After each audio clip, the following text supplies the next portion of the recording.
ये हमारे पास ईटा post paper की केमिकल इक्विलिब्रियम के एमसीक्यूज हैं, इनकी हम डिस्कशन करते हैं। ओके, फर्स्ट वन है the species with strongest conjugate base. जो जितना वीक एसिड होता है उसका कंजुगेट बेस उतना स्ट्रांग होता है। तो वीक एसिड इसमें से हमारे पास एसिटिक एसिड वीक एसिड है, ठीक है।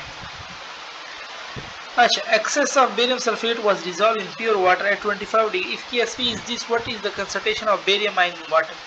बेरियम होगा, सल्फेट होगा हमारे पास, ठीक है। ये भी एस हमारे पास। तो KSP क्या बन रहा है? एस स्क्वायर बन रहा है, ठीक है। और KSP कितना दे रहा है? 10 की पावर माइनस 10 एस स्क्वायर। मुझे एस मालूम करना, इधर स्क्वायर रूट इधर एस स्क्वायर कट जाएगा, 10 की पावर माइनस 5। तो सी ऑप्शन हमारे पास इसमें करेक्ट हो जाएगा। Ammonium hydroxide into ammonia plus hydroxide. Consider the above ionization. Ammonium chloride is added to the system. तो अमोनियम क्लोराइड अगर डाल दिए तो कॉमन आयन इफेक्ट है, और कॉमन आयन इफेक्ट फिर क्या करेगा? अमोनियम आयन कॉमन हो जाएंगे, इसको बैकवर्ड ले जाएगा, तो equilibrium will shift to the left. What does a chemical reaction attain? When does a chemical reaction attain equilibrium? जब हमारे पास फॉरवर्ड रेट और बैकवर्ड रेट बराबर हो, ठीक है। अच्छा, फिर हमारे पास है reaction for a reversible reaction, ठीक है। फॉर रिवर्सिबल है ना, ऊपर चले गए हमारे पास 328। For a reversible reaction to reach on equilibrium state the reaction set to be carry out in, तो क्लोज वसल में होना हमारे पास लाजमी है इक्विलिब्रियम के लिए।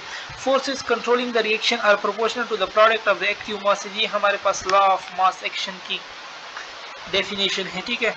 और 330 के सेलेक्ट द करेक्ट इक्विलिब्रियम, तो प्रोडक्ट ऊपर लिखेंगे CFE+3 ऊपर लिखेंगे, ठीक है। ये बी में देखो, इधर इसमें स्क्वायर डाला हुआ है, इधर इसमें स्क्वायर डाला हुआ है, और ये रिएक्टर नीचे लिखोगे बट स्क्वायर तो नहीं लिखोगे ना, तो बी वाला सिर्फ करेक्ट है। A reaction between carbon monoxide and H2 the unit of equilibrium for the reaction. अब देखो ना, number of mole of product equal to number of mole of reactant, तो फिर इसका हमारे पास कोई यूनिट नहीं होगा, dimensional less. If Kc small it indicate, Kc small है तो इसका क्या मतलब है कि प्रोडक्ट बहुत कम है और रिएक्टेंट बहुत ज्यादा है।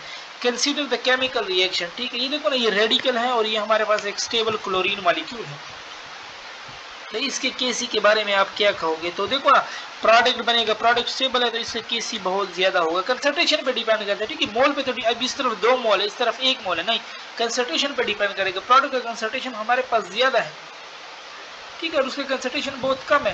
प्रोडक्ट लेट सपोज 10 है और वो 1 है, 1 का स्क्वायर ले लो तो वही 1 ही मेरे पास बनेगा, ठीक है। और 2 का स्क्वायर भी ले लो 4, बट प्रोडक्ट तो फिर भी बहुत ज्यादा है। If Kc of a certain reaction is large it indicate, फिर अगर Kc बहुत ज्यादा तो इसका क्या मतलब है? इट मीन कि the product concentration is very high, इसका मतलब है कि प्रोडक्ट बहुत स्टेबल है। इसका ये भी तुम ले सकते हो रिएक्टेंट बहुत कम है, इसका तुम ले सकते हो कि रिएक्टेंट बहुत अनस्टेबल है हमारे पास। The equilibrium constant for a reaction N2 plus O2 give us 2NO is 4 multiplied 10 की power minus 4 at 2000 Kelvin. In the presence of catalyst, the equilibrium is attained 10 times faster than the equilibrium constant in presence of catalyst. तो तकरीबन उधर पे temperature यही है, इधर भी जब टेम्परेचर सेम है तो हमारे पास वैल्यू भी इसकी सेम होगी, ठीक है। 335 में हमारे पास क्या हो जाएगा? वही वैल्यू होगी 4 multiplied 10 की power minus 4. Consider the reaction 3H2 plus N2 into 2NH3. All of the following will lead in this reaction to be production of more NH3. अच्छा देखो ना, a decrease in the volume, yes, a decrease in the volume of the container हमारे पास। फिर उसके बाद कह रहा है सेकंड ऑप्शन में क्या कह रहे हैं कि इंक्रीज इन द प्रेशर को इंक्रीज करने से आगे जाएगा NH3 को बढ़ाएगा, ठीक है। फिर है रिमूवल ऑफ NH3 को मैं कम करूंगा तो फिर रिएक्शन फॉरवर्ड आएगा।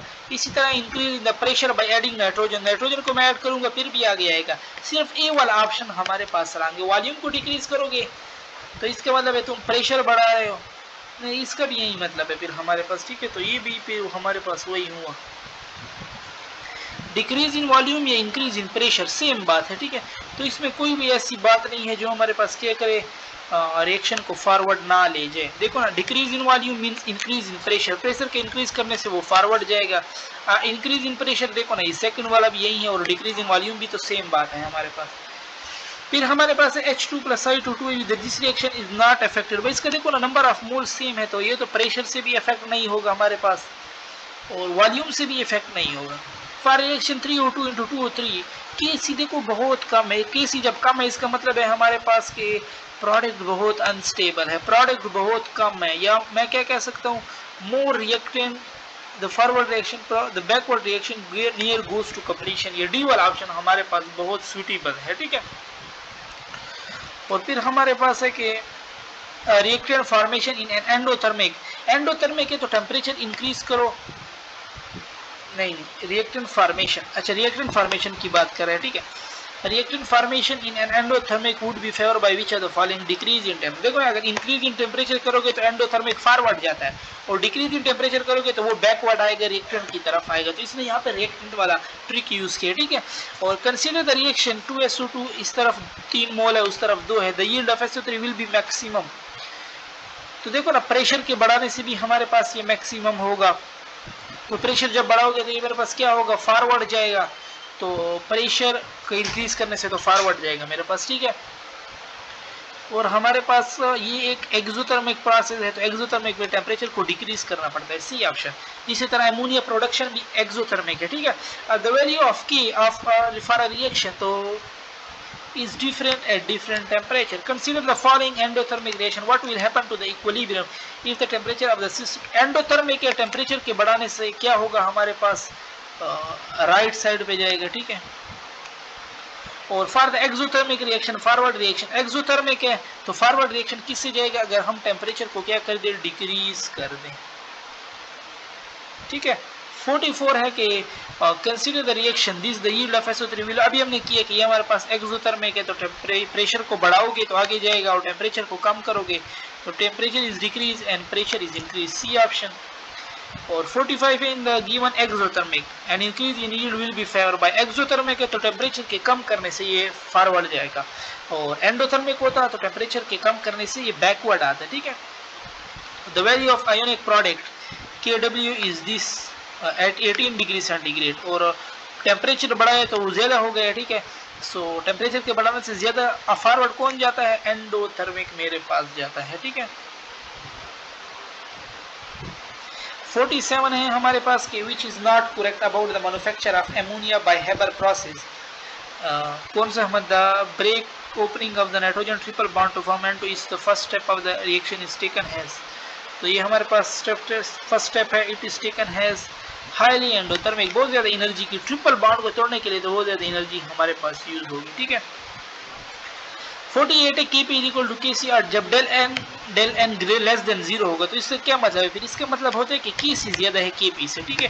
तो बी ऑप्शन, और अगर डेल एन इक्वल टू 0 होगा तो वो फिर Kp बराबर होता है Kc के, और डेल एन ग्रेटर देन 0 होगा तो Kp greater than Kc, which is not correct about the manufacture of ammonia by Haber process, the break opening of the nitrogen। तो अभी हमने किया कि ये हमारे पास क्या है, हाईली एंडोथर्मिक है, ट्रिपल बॉन्ड को तोड़ना। Choose the acid that are showing levelling effect हमारे पास, तो ये हमारे पास केपी बुक में टेबल भी एक बनी हुई है, ठीक है। तो वो हमारा HF तो बहुत वीक एसिड है, ठीक है, इसको तो ले ही नहीं सकते। बाकी HI, HCl, HCl4 ये हमारे पास लेवलिंग वाले टेबल में मेंशन है, तो 1 2 3 के value for some compound are given below, select the correct order of acid strength. 10 की पावर -14 है, -18 और कम, -5 सबसे ज्यादा, -10 सबसे कम, तो सी वाला हमारे पास क्या होगा, स्ट्रॉन्गेस्ट एसिड है, कार्बोक्सिलिक एसिड, आप लोग जानते भी हो, ठीक है।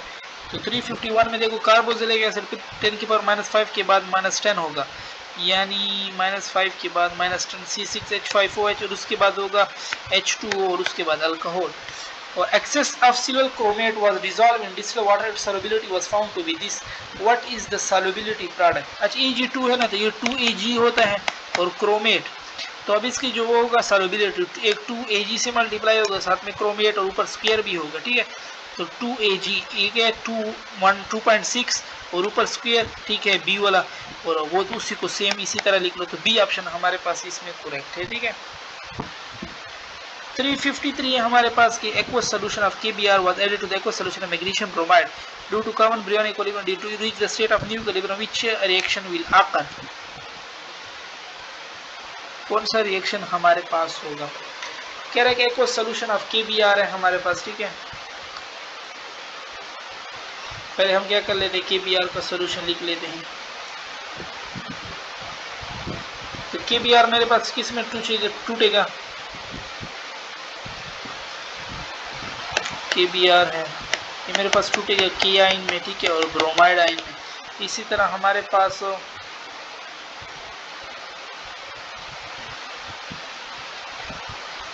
MgBr है, वो किस में टूटेगा?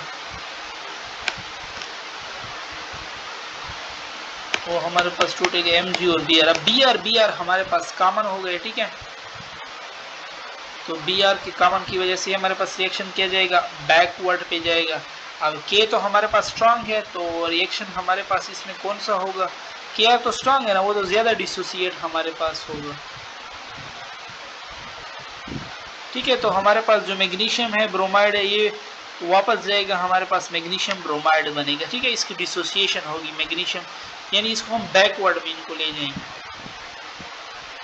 ठीक है। हमारे पास इसमें हमारे पास बी वाला ऑप्शन करेक्ट हो जाएगा। के स्ट्रांग है ना, हमारे पास इजीली डिसोसिएट होते हैं, जबकि मैग्नीशियम ब्रोमाइड तो वीक है, इतना ज़्यादा डिसोसिएट नहीं होगा हमारे पास, ठीक है। तो दैट्स वाई हमारे पास। अच्छा 354 है हमारे पास के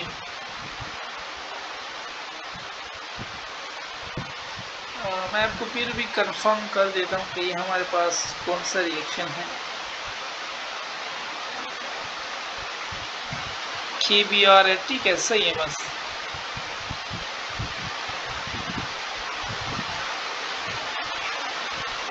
अच्छा 354 है हमारे पास कि which reaction do you think have highest value of Kc? तो जिसका प्रोडक्ट स्टेबल हो, सी वाला देख लो, इधर रेडिकल है ना, तो इसका प्रोडक्ट हमारे पास सबसे स्टेबल होगा, ठीक है हमारे पास। और फिर हमारे पास है the solubility of silver chromate at 25 degree this KSP value. तो ये अगेन वही मेरे ख्याल में 4s3 मेरे पास इसकी सॉल्युबिलिटी आ रही थी, ठीक है। तो 4 सॉल्युबिलिटी क्या है, 2 मल्टीप्लाई 10 की पावर -5 और ऊपर 3, तो 4 2 2 4 4 2 8 मल्टीप्लाई 10 की पावर -15, 8 4 32 और 10 की पावर -14। ये ऑप्शन हमारे पास इसमें करेक्ट हो जाएगा। अच्छा हमारे पास फिर उसके बाद है कि choose the one that can not be classified has buffer. तो इसमें से कौन सा होगा हमारे पास? H3PO4, ठीक है, इसमें वीक है हमारे पास NaClO4, इसमें सारे स्ट्रांग लिए हैं, Na स्ट्रांग, ClO4 भी स्ट्रांग एसिड से आया है, ठीक है। इसी तरह HClO4 भी स्ट्रांग से है, तो इस CH3COH इसमें भी वीक है, NH4OH इसमें OH स्ट्रांग, NH4 वीक से आता है, ठीक है। तो ये भी हो सकते हैं, बी वाला नहीं हो सकता, ओके। और यहाँ पे हमारी डिस्कशन खत्म होती है।